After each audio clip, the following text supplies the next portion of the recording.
Okay, so which actions are you referring to? Which ones do you think are unconstitutional? If you've read the Constitution, you know what's unconstitutional. Well, you're the one protesting, so I'd assume you would have a list. My adventures at an anti-Trump protest. Oh boy, here we go.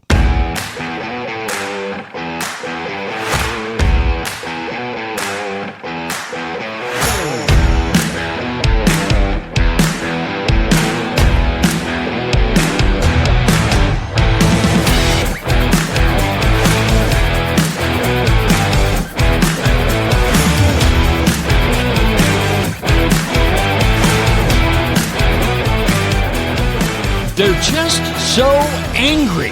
And you would think, being a beautiful April afternoon in Wyoming and they're exercising all their freedoms, that they'd be happy. But no. But of course, I don't understand because I'm a white middle-aged man. I'm not even kidding, my friends. We'll get into all of it. But good morning, my friends, from very high above.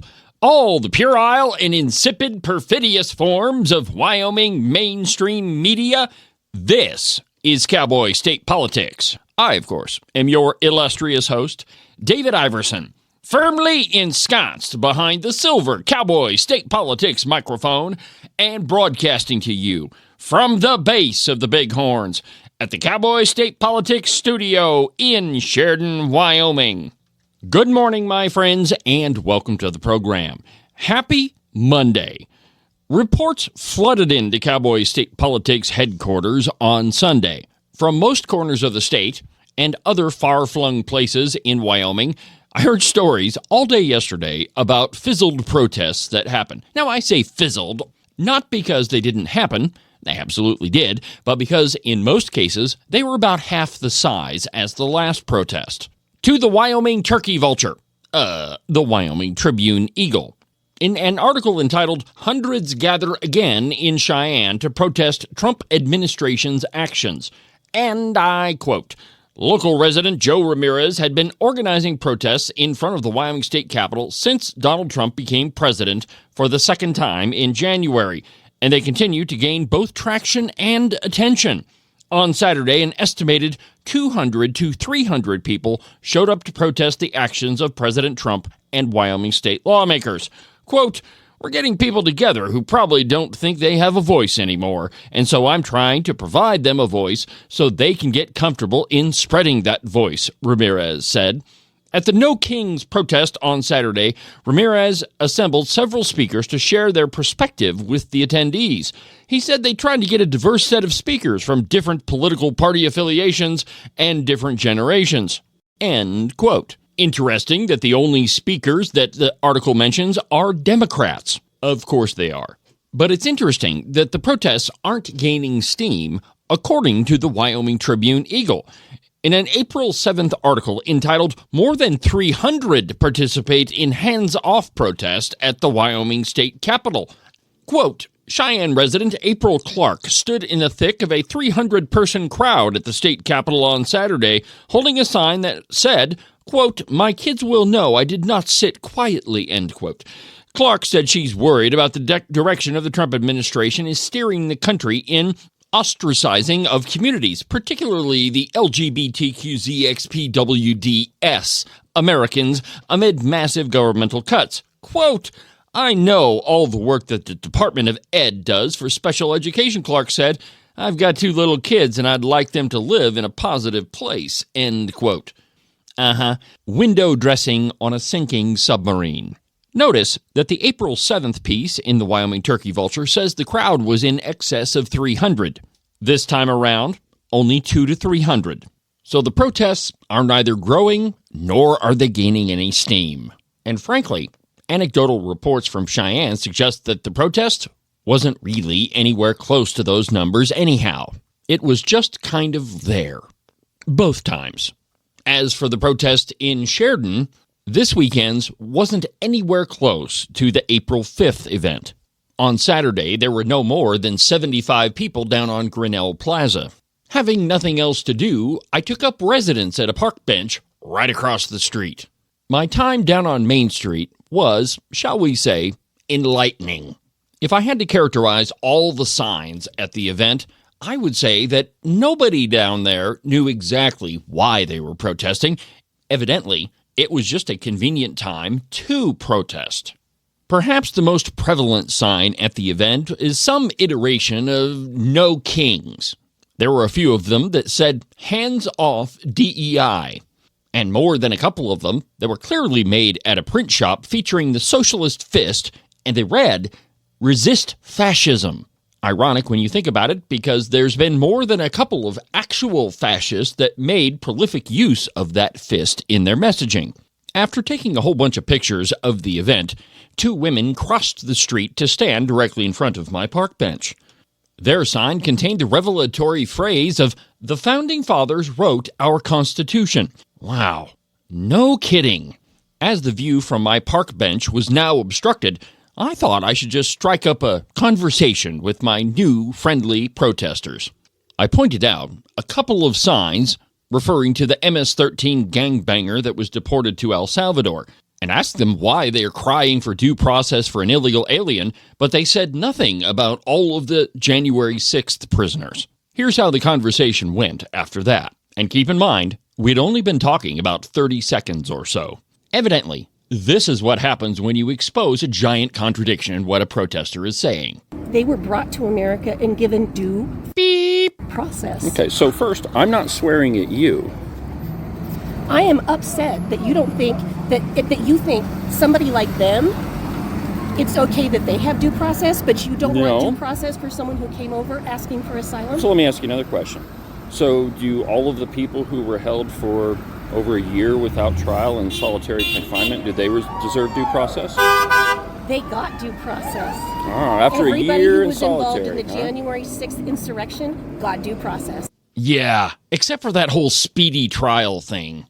To the Washington Examiner, June 8th of 2021, in an article entitled "Solitary Confinement for J6 Riot Participants Draws Criticism from Democratic Senators and the ACLU," and I quote, "Many participants in the J6 Capitol riots are being held in solitary confinement in Washington, D.C.'s city jail," end quote. Totally in line with our idea of due process and not contradictory at all, according to the protesters I was talking to. But come on, they asked for asylum. That totally trumps being an American citizen any day. Yeah, but according to this protester, it doesn't really matter if you're an American citizen at all. Okay, so why did they get due process? Because they were in America on American soil and because the people in power at the time believed in following due process. Okay. It couldn't be that they were citizens, could it? No, it's because they were American residents. Oh, not residents, not citizens. It doesn't matter whether you're a citizen or not. Are Okay. you trying to fight with John Adams and James Madison? No, I'm trying to expose how I think contradictory your you're trying to fight argument with John Adams is. and James Okay. Madison. Yep, that's what I'm doing. Fighting with John Adams and James Madison. We'll get back to all the protest insanity from downtown Sheridan in just a second. But first, let's get a word in from our sponsors.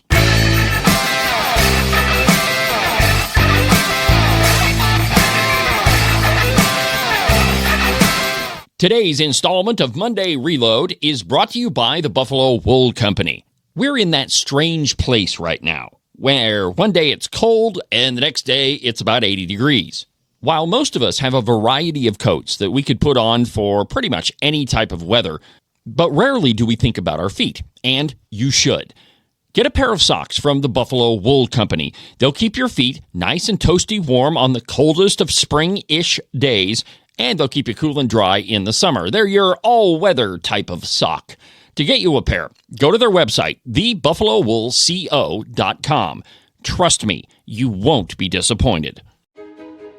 Some say standing up for what you believe in is being extreme. Ask any woman in Wyoming. They'll tell you this is called courage. The mainstream media claims that holding the line on important issues is being unreasonable. My mom taught me this is called staying true to our principles. In other places, people argue you always have to compromise to get something done. Here in Wyoming, we know that some things are worth protecting at all costs. Some say it's time we give up on the values that made our state great to accommodate toxic culture. I say it's time to stand tall and protect the values that have served Wyoming well for over 134 years. Join Honor Wyoming as we defend and preserve the Wyoming way of life. Find out how you can make a difference today. Visit honorwyoming.org. Many Americans are growing increasingly concerned about the rapidly growing U.S. government deficits, recognizing the additional printing of paper money devalues U.S. currency. To compensate, American gold and silver coins will provide wealth protection. U.S. Coin Capital provides physical gold and silver coins delivered directly to our clients. You can reach us at 1-800-878-2646, uscoincapital.com. For the past month or so, some pals of mine and I have been working on a new show. It's called Politics Reloaded. It's a long-form discussion about topics from all across the United States and different state issues. Join myself, Mark and Dana Jennings, and their son, Josh Jennings. Of course, you know Mark and Dana, but you may not know Josh. He's a writer for the Glenn Beck program, and he brings a unique perspective to the discussion. Go to the website, politicsreloaded.substack.com, and check it out. And now, back to all the fun I had with the protesters.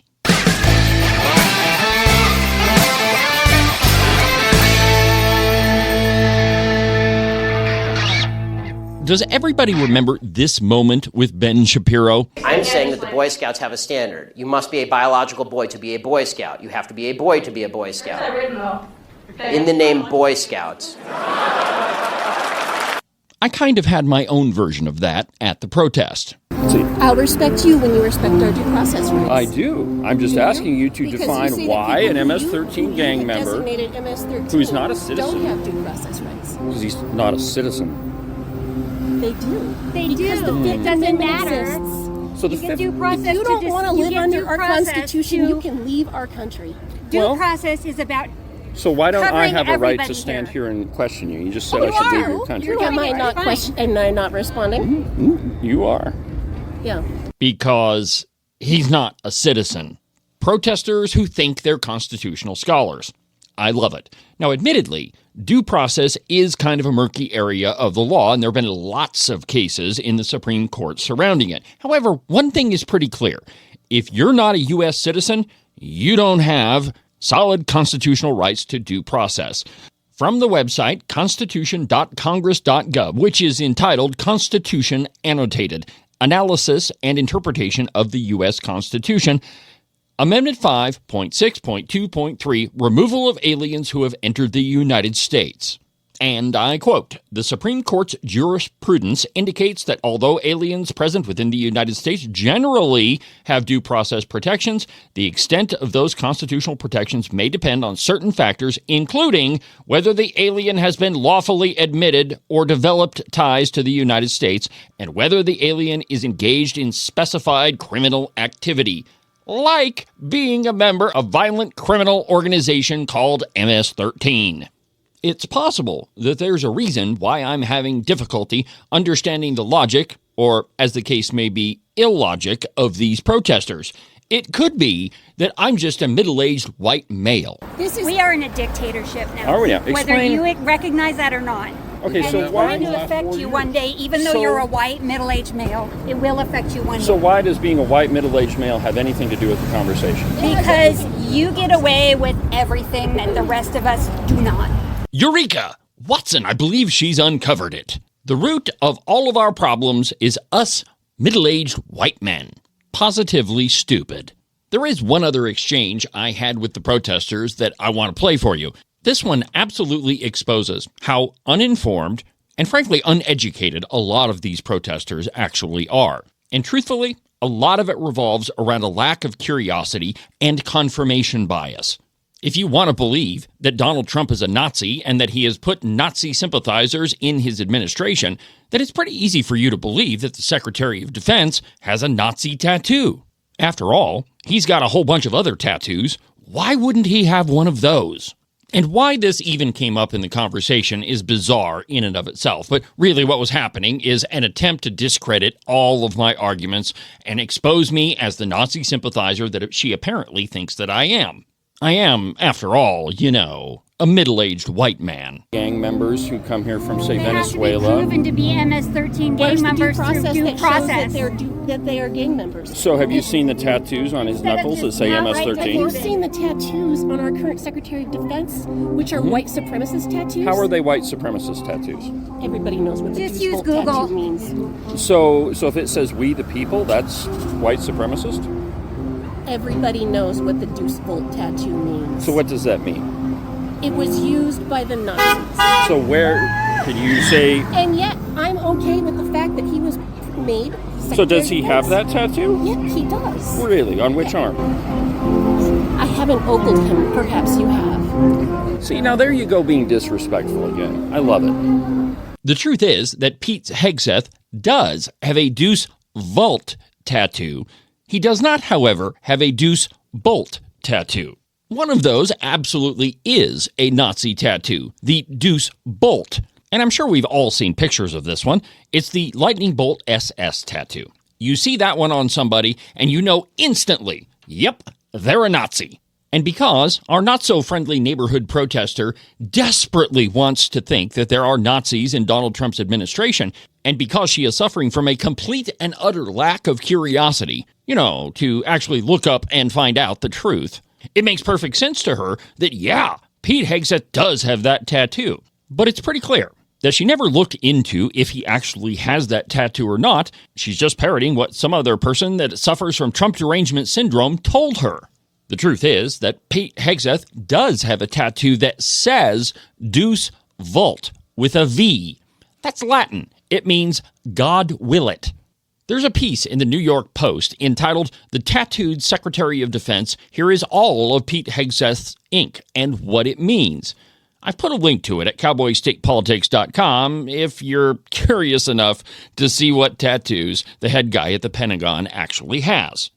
I didn't stick around at the protest much longer after this last piece of the conversation.